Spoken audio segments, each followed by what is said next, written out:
Hey guys, I finished the After the Riots video last night, but looking back on it, I need to do this little audio clip before I proceed to do the reveal on that one to get everyone up on the same page. I've had a lot of conversations over the past few years, and not everyone may be on the same page and know all the warnings I gave and how they've come to fruition.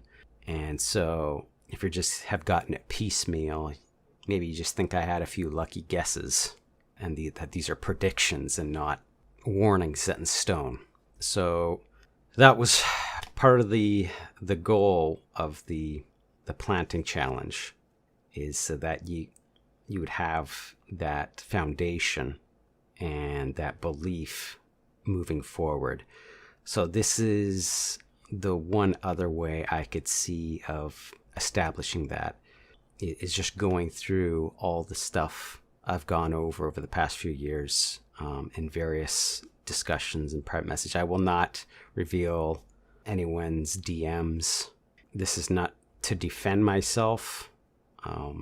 Someone just recently shared with me about some gossip behind my back about how I was not taking COVID seriously, that it's not a serious illness, and I'm an idiot, and I never said that. I said it was being used for something much more nefarious, and that it was being played up to be more serious than it is. Not that it was not serious, but like I mentioned one of my warnings, so many people are being gaslit, and they're just looking to throw someone into the opposite camp. They're looking to make enemies and have people who disagree. So let's. I was pretty vague until September 2019. If you remember any of kind of heart-to-heart talks, conversations, private messages we've had in the past, meetups and VR chat where I opened up, until 2019, I was, especially if you were an entertainer, influencer, whatever, I was warning about manipulators, people that would try to use you for their own purposes, and warning against malice, and being quick to forgive and living a principled life. And look at what's going on now. How many people are being gaslit and being driven to extreme acts of malice. And they are definitely not quick to forgive, and they are definitely not living a principled life. Anything goes. So during that, towards the end of that period, after Epstein's death in August, I started giving warning of the misdirection involved in that whole nonsense, and that if you became a large enough influencer, you too would be enticed to compromise. You'd have people coming after you. So kind of evolution of the beware of manipulators. And you'd have blackmail used against you, and in a larger scale, that social media records would be increasingly be used against its users. And sure enough, you're seeing that more and more being played out these days.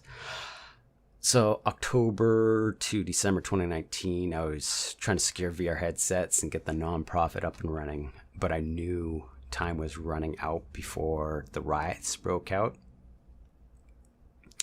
And I wasn't sure exactly what would set that off, but I knew it was going to be soon. And I knew Christmas 2019 would be the last Christmas with the world at relative peace. So in late December 2019 and throughout January, I started sharing my life story and world history and Bible prophecy, dealing with those who pull the strings behind the scenes and intend to seize power once they sufficiently destabilize the world.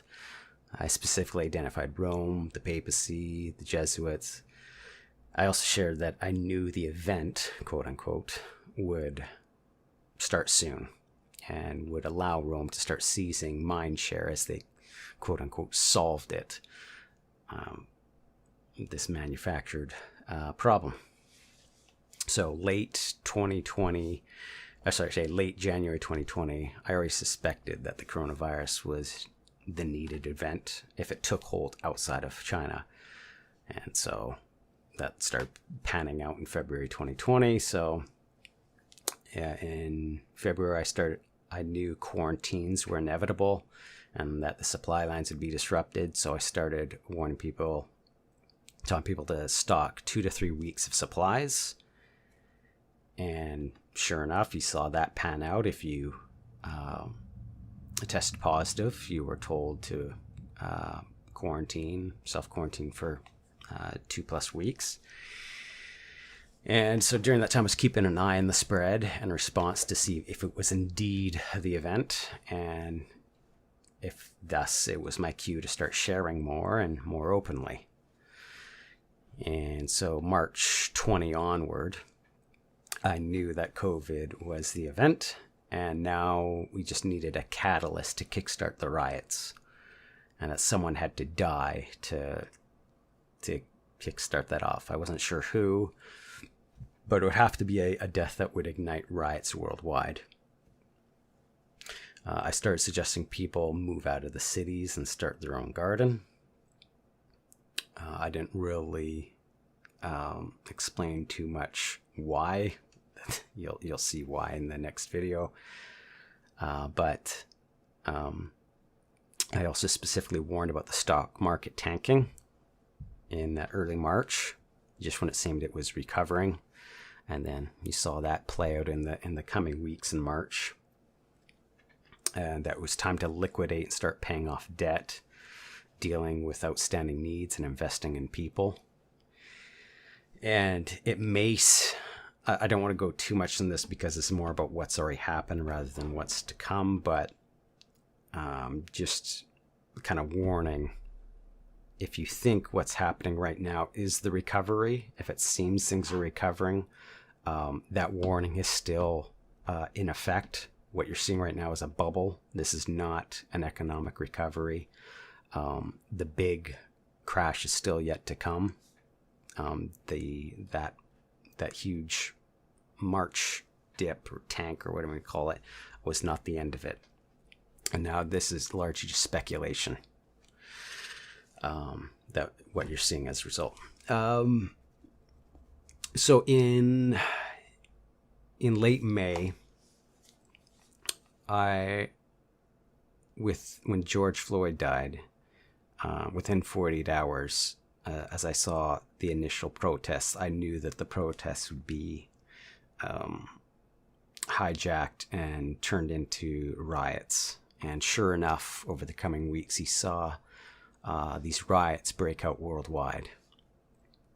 And so, yeah, I'd already started sharing with some people ahead of time, but on May 31st, I warned that with more emphatic, well, you can go back and watch the vid. I was very direct in saying it's not start planning. It is time to get out of the cities now. And so, yeah, in those following weeks in June, if you were stuck in Seattle, Portland, New York, LA, and a whole not even just limited to the US, on the UK, I mean, there was riots breaking out in major cities all across the world now. And again, just a side note, what you're seeing the media starting to move on and still calling them peaceful protests. It may seem, if you're following the mainstream news, it may seem like things are quieting down. They are not. The malice is still spreading far and wide, and it is leading to the next step. So what it's all leading to, I will now reveal in the next video. So thanks for tuning in, and yeah, I hope this has been, between the challenge and this is enough to kind of establish some baseline credibility. I could give countless videos and books and whatnot if you want to learn more, but there just isn't really much time left to spend trying to prove whether or not I'm qualified. I hope this has been enough. Yeah, once again, this is not a prediction. This is a warning of what is coming. So, yeah. Talk to you guys later.